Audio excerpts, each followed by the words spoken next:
നമസ്കാരം. ഓട്ടപ്രദർശനത്തിലേക്ക് എല്ലാ പ്രേക്ഷകർക്കും സ്വാഗതം. രാഹുൽ ഗാന്ധിയുടെ കഴിഞ്ഞ ദിവസത്തെ വാർത്താ സമ്മേളനം നമ്മളെല്ലാം ശ്രദ്ധിച്ചിട്ടുണ്ട്. നമ്മളെല്ലാം അത് വലിയ രീതിയിൽ ചർച്ച ചെയ്ത് കഴിയുകയും ചെയ്തിട്ടുണ്ട്. അതായത് തെരഞ്ഞെടുപ്പ് കമ്മീഷനെതിരെ ചില ഉണ്ടയില്ലാ വെടികളെ അണുബോംബ് എന്ന് പേരിട്ടുകൊണ്ട് രാഹുൽ ഗാന്ധി പ്രയോഗിക്കുകയാണ് ചെയ്തത്. മാത്രമല്ല, ഈ ഓപ്പറേഷൻ സിന്ദൂറിനെതിരെയും രാഹുൽ ഗാന്ധി വലിയ പ്രചരണങ്ങൾ നടത്തുന്നുണ്ട്. എത്ര വിമാനങ്ങൾ താഴെ പോയി, ട്രംപ് പറഞ്ഞത് എന്തിന് കേട്ടു, ഓപ്പറേഷൻ സിന്ദൂർ എന്തിന് നിർത്തി, സൈന്യത്തിൻ്റെ കൈ നിങ്ങൾ പിറകിൽ കെട്ടിയിട്ടോ, സൈന്യത്തിൻ്റെ വിമാനങ്ങൾ നഷ്ടപ്പെടാൻ കാരണം കേന്ദ്ര സർക്കാരാണോ എന്നിങ്ങനെയൊക്കെയുള്ള ചോദ്യങ്ങളുമായി ഇങ്ങനെ രാഹുൽ ഗാന്ധി കളം നിറയുകയാണ്. രാഹുൽ ഗാന്ധിയുടെ ഈ ആരോപണങ്ങളെല്ലാം ഇപ്പോൾ കേൾക്കുമ്പോൾ, രാഹുൽ ഗാന്ധി പറഞ്ഞു കഴിയുമ്പോൾ ഒരു എക്കോ പോലെ മറ്റൊരു ശബ്ദവും വരുന്നുണ്ട്. അതായത് തെരഞ്ഞെടുപ്പ് കമ്മീഷനെതിരെ ആരോപണം ഉന്നയിക്കുന്നു. തെരഞ്ഞെടുപ്പ് കമ്മീഷൻ മോശമാണ്, മോദിക്ക് വേണ്ടി എന്തൊക്കെയോ അട്ടിമറികൾ നടത്തുന്ന സ്ഥാപനമാണ് എന്നൊക്കെ രാഹുൽ ഗാന്ധി പറയുന്നു. തൊട്ടു പിന്നാലെ മറ്റൊരു നേതാവും അതേ കാര്യങ്ങൾ പറയുന്നു. അത് മറ്റാരുമല്ല, പവൻ ഖേര എന്ന കോൺഗ്രസിൻ്റെ ദേശീയ വക്താവാണ് ഇങ്ങനെ പറയുന്നത്. നമുക്കറിയാം, ഈ ദേശീയ ഗാനം അടക്കം അനവസരത്തിൽ ഇട്ടുകൊടുക്കുകയും, അതായത് രാഹുൽ ഗാന്ധി പ്രസംഗിച്ചുകൊണ്ടേ ഇരിക്കുമ്പോഴാണ് ദേശീയ ഗാനം ഇടുന്നത്. എങ്ങനെയെങ്കിലും ഒന്ന് നിർത്തിപ്പോ എന്ന് സംഘാടകർ തന്നെ ആലോചിച്ചിട്ടുണ്ടാകണം. അതുകൊണ്ടാണ് പ്രസംഗിച്ചുകൊണ്ടിരിക്കുമ്പോൾ തന്നെ ഇനി മതി എന്ന രീതിയിൽ ദേശീയ ഗാനം മുഴങ്ങുന്നത്. രാഹുൽ ഗാന്ധി മൈക്കും കൊണ്ട് ഓടുന്നു, ടേബിളിൽ മൈക്ക് വെക്കുന്നു, തിരിച്ചു വന്ന് അറ്റൻഷനായി നിൽക്കുന്നു, അവിടെ ഇരുന്നവരെല്ലാം സടകുടഞ്ഞെണീക്കുന്നു, അറ്റൻഷനായി നിൽക്കുന്നു. ഇതെല്ലാം നമ്മൾ കണ്ടതാണ്. ഈ പരിപാടി മൊത്തത്തിൽ ഒന്ന് അറേഞ്ച് ചെയ്ത് ഇതിൻ്റെ പിന്നിൽ പ്രവർത്തിച്ചതെല്ലാം ഈ പറയുന്ന പവൻ ഖേര എന്ന കോൺഗ്രസ്സുകാരനാണ്. എന്നാണ് പറയുന്നത് രാഹുൽ ഗാന്ധിക്കൊപ്പം. പക്ഷേ 55 വയസ്സായി. ഇങ്ങനെ 55 വയസ്സായ യുവ നേതാവാണ് ഇപ്പോൾ രാഹുൽ ഗാന്ധിയുടെ പ്രവർത്തനങ്ങളെല്ലാം ഇങ്ങനെ ഒരു റിമോട്ട് കൺട്രോൾ എന്ന പോലെ നിയന്ത്രിച്ചു കൊണ്ടിരിക്കുന്നത്. ഓപ്പറേഷൻ സിന്ദൂറിനെതിരെ രാഹുൽ ഗാന്ധി പറഞ്ഞ ആരോപണങ്ങളാണ് ഇപ്പോൾ പവൻ ഖേരയും ഉന്നയിക്കുന്നത്. അതായത് എന്തിനു വേണ്ടിയിട്ടാണ് ഈ ഓപ്പറേഷൻ സിന്ദൂർ നിർത്തിവെച്ചത് എന്ന് വീണ്ടും ചോദിച്ചിട്ടുണ്ട്. അതായത് 5 യുദ്ധവിമാനങ്ങൾ പാകിസ്ഥാന് നഷ്ടപ്പെട്ടു എന്ന് ഇന്ത്യയുടെ വ്യോമസേനാ മേധാവി പറഞ്ഞപ്പോൾ, ആണോ അങ്ങനെ നഷ്ടപ്പെട്ടോ, പിന്നെ എന്തിനാണ് ഇത് നിർത്തിയത്, ഒരു 10 കൂടി തകർത്തുകൂടായിരുന്നോ എന്നൊക്കെയാണ് പവൻ ഖേര ചോദിക്കുന്നത്. നോക്കുമ്പോൾ മറ്റൊരു രാഹുൽ ഗാന്ധിയാണോ, അല്ലെങ്കിൽ രാഹുൽ ഗാന്ധിയെ ഇങ്ങനെയൊക്കെ പറയിപ്പിക്കുന്നത് പവൻ ഖേരയാണോ എന്ന് തോന്നിപ്പിക്കുന്ന രീതിയിലാണ് പവൻ ഖേരയും രാഹുൽ ഗാന്ധിയും തമ്മിലുള്ള ഒരു കോമ്പിനേഷൻ. സത്യത്തിൽ രാഹുൽ ഗാന്ധിയെ പല അവസരങ്ങളിലും വഴിതെറ്റിക്കുന്നത് KC വേണുഗോപാലാണ് എന്നാണ് നമ്മളെല്ലാം ധരിച്ചിരുന്നത്. പക്ഷേ പാവം KC വേണുഗോപാൽ അദ്ദേഹമല്ല ഇതൊന്നും ചെയ്യുന്നത്. ഇപ്പോൾ തോന്നുന്നത് പവൻ ഖേരയാണ് ഇതൊക്കെ ചെയ്യുന്നത് എന്നാണ്. ആരാണ് ഈ പവൻ ഖേര എന്ന് പരിശോധിക്കുമ്പോഴാണ് ഏറ്റവും പ്രധാനപ്പെട്ട വിഷയം അവിടെ ഉടലെടുക്കുന്നത്. 1980കളിലാണ് പവൻ ഖേര കോൺഗ്രസിൽ ജോയിൻ ചെയ്യുന്നത്, കോൺഗ്രസ് പാർട്ടിയിൽ ചേർന്ന് പ്രവർത്തിക്കുന്നത്. അദ്ദേഹം ഒരു പത്രപ്രവർത്തകനായിരുന്നു, ഒരു മാധ്യമപ്രവർത്തകനായിരുന്നു, ധാരാളം മാധ്യമങ്ങളിലൊക്കെ ജോലി ചെയ്തിട്ടുള്ള ആളായിരുന്നു.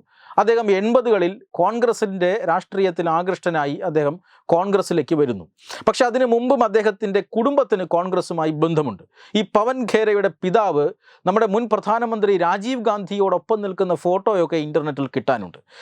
രാഹുൽ ഗാന്ധിയോട് ഇപ്പോഴത്തെ ഈ സെൽഫി എടുക്കും പോലെയുള്ള ചേർന്ന് നിന്നുള്ള ആരും പരസ്പരം അറിയാതെയുള്ള ഫോട്ടോയൊന്നുമല്ല. രാഹുൽ ഗാന്ധിയോട് വളരെ നന്നായി ഇടപെടുന്ന ഫോട്ടോകൾ, ഈ പവൻ ഖേരയുടെ അച്ഛൻ ഇടപെടുന്ന ഫോട്ടോകളൊക്കെ നമുക്ക് ഇൻ്റർനെറ്റിൽ കാണാം. പവൻ ഖേരയുടെ അമ്മയുടെ വിവരങ്ങൾ, അതോടൊപ്പം തന്നെ പവൻ ഖേരയ്ക്ക് ഒരു സഹോദരി ഉണ്ടായിരുന്നു, അവർ ഈ കോവിഡ് കാലത്ത് മരണമടഞ്ഞു. അതിനുശേഷം പവൻ ഖേരയുടെ ഭാര്യയും കോൺഗ്രസ്സുകാരിയാണ്. അവർ ഈ തെലങ്കാന സംസ്ഥാന കോൺഗ്രസിൻ്റെ ജനറൽ സെക്രട്ടറിയോ മറ്റോ ആണ്. ഇങ്ങനെ കുടുംബത്തോടു കൂടി കോൺഗ്രസിൽ ജോലി ചെയ്യുന്ന ഒരു കുടുംബമാണ്. അദ്ദേഹത്തിൻ്റെ അച്ഛന് രാഹുൽ ഗാന്ധിയുമായി വളരെ അടുത്ത ബന്ധമുണ്ട്. അങ്ങനെയാണ് ഇദ്ദേഹം കോൺഗ്രസിലേക്ക് വരുന്നത്. പക്ഷേ 1991 ആയപ്പോൾ കോൺഗ്രസ് വിട്ടുപോയി പവൻ ഖേര. അതെന്തിനാണ് നിങ്ങൾ കോൺഗ്രസ് വിട്ടത് എന്ന് ചോദിച്ചാൽ, രാജീവ് ഗാന്ധി കൊല്ലപ്പെട്ടത് കൊണ്ടാണ് കോൺഗ്രസ് വിട്ടുപോയത്. രാജീവ് ഗാന്ധിയുടെ സന്തത സഹചാരിയായി നടന്നിരുന്ന ഒരു വ്യക്തിയുടെ മകൻ ദീർഘകാലം കോൺഗ്രസിൽ പ്രവർത്തിക്കുമ്പോൾ രാഹുൽ ഗാന്ധി കൊല്ലപ്പെടുമ്പോൾ എന്തിനാണ് പാർട്ടി വിട്ടു പോകുന്നത്? ദുരൂഹമായ സാഹചര്യത്തിലാണ് അദ്ദേഹം പാർട്ടി വിട്ടു പോകുന്നത്. അതവിടെ നിൽക്കട്ടെ. അതിനുശേഷം അദ്ദേഹം വീണ്ടും കോൺഗ്രസിലേക്ക് 1998 കൂടി തിരിച്ചു വരുന്നുണ്ട്.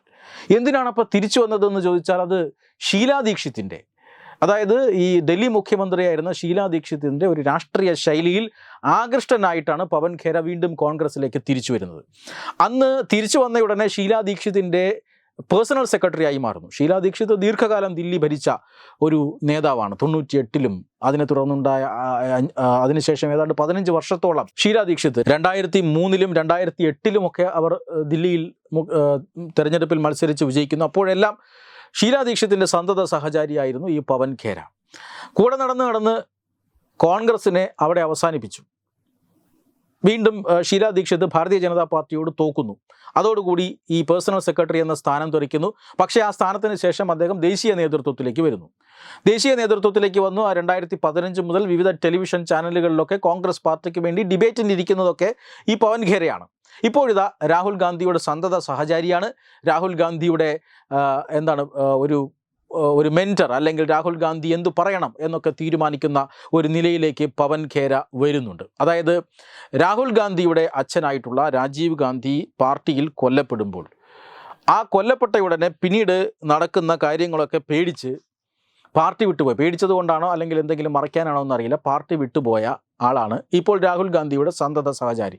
പ്രധാനമന്ത്രി നരേന്ദ്രമോദിയുടെ വലിയ വിമർശകനൊക്കെയാണ്. അതായത് അദ്ദേഹം അതിരൂക്ഷമായി പ്രധാനമന്ത്രിയെ വിമർശിക്കുന്നയാളാണ്. പ്രധാനമന്ത്രിയെ ഈ ഇടയ്ക്ക്, അതായത് 2023 ഫെബ്രുവരിയിൽ ഒരു പത്രസമ്മേളനത്തിൽ ചില കാര്യങ്ങൾ പ്രധാനമന്ത്രിയെക്കുറിച്ച് പറഞ്ഞു. പ്രധാനമന്ത്രി അങ്ങേയറ്റം അദ്ദേഹത്തെ വ്യക്തിപരമായി അധിക്ഷേപിക്കുന്ന കാര്യങ്ങളാണ് പറഞ്ഞത്. അതായത് ഗൗതം അദാനിയുമായിട്ടുള്ള ബന്ധപ്പെട്ട കാര്യങ്ങൾ പറയുമ്പോൾ, ഗൗതം അദാനിക്കെതിരെ ഈ വിദേശ ഒരു സംഘടനയുണ്ടല്ലോ, ഹിൻഡൻബർഗ്, ആ ഹിൻഡൻബർഗ് ഒരു റിപ്പോർട്ട് കൊണ്ടുവരുന്നു. ആ റിപ്പോർട്ടിന്മേൽ JPCയുടെ അന്വേഷണം വേണമെന്നൊക്കെ ആവശ്യപ്പെട്ടുകൊണ്ട് കോൺഗ്രസ് വലിയ ബഹളമുണ്ടാക്കുന്ന കാലത്ത് ഈ പവൻ ഖേര ഒരു വാർത്താ സമ്മേളനം നടത്തി.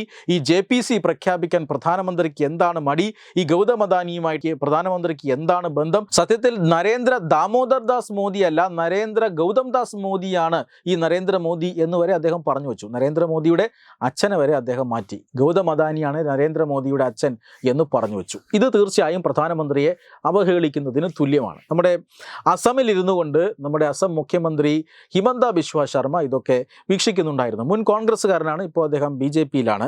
അദ്ദേഹം വലിയ ദേശഭക്തിയുള്ള ആളാണ്, അക്കാര്യത്തിലൊക്കെ തീവ്ര ദേശീയവാദിയൊക്കെയാണ്. അദ്ദേഹം രാജ്യത്തിൻ്റെ പ്രധാനമന്ത്രിയെ അധിക്ഷേപിക്കുന്നത് കണ്ടുനിന്നില്ല. അദ്ദേഹത്തിനെതിരെ അസമിൽ ഒരു പരാതി ലഭിക്കുന്നു.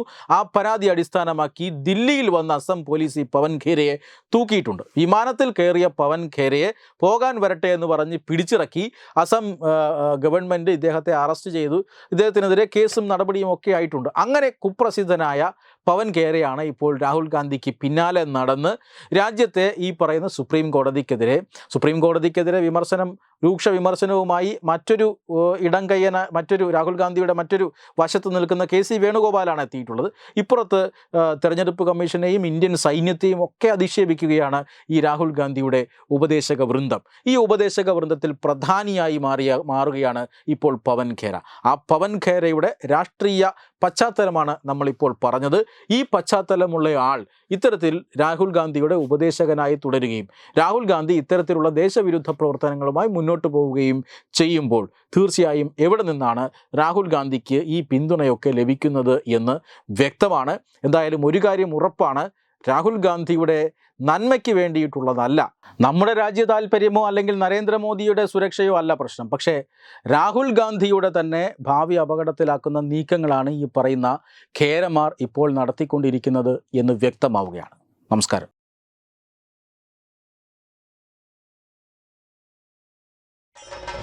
ഭാരതത്തിലെ അതിപ്രശസ്തമായ ക്ഷേത്രങ്ങളിലേക്ക് മലയാളം ന്യൂസ് നെറ്റ്വർക്ക് സംഘടിപ്പിക്കുന്ന ആധ്യാത്മിക യാത്രകൾ. പ്രമുഖ ട്രാവൽ ഏജൻസിയായ യാത്രാനന്ദയുമായി ചേർന്ന് മലയാളം ന്യൂസ് നെറ്റ്വർക്ക് ഒരുക്കുന്ന യാത്രയിൽ ചുരുങ്ങിയ നിരക്കിൽ നിങ്ങൾക്കും പങ്കാളികളാകാം.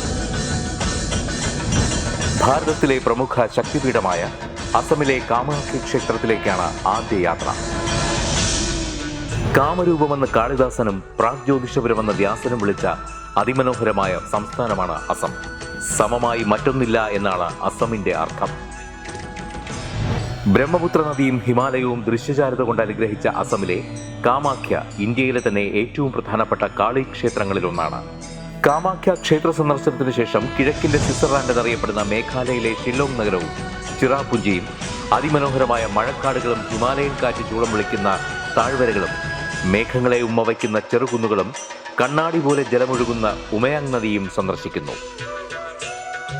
ജീവിതത്തിൽ ഒരിക്കലെങ്കിലും കണ്ടിരിക്കേണ്ട ഈ അത്ഭുത ലോകത്തിലേക്ക് നിങ്ങളെ സ്വാഗതം ചെയ്യുന്നു.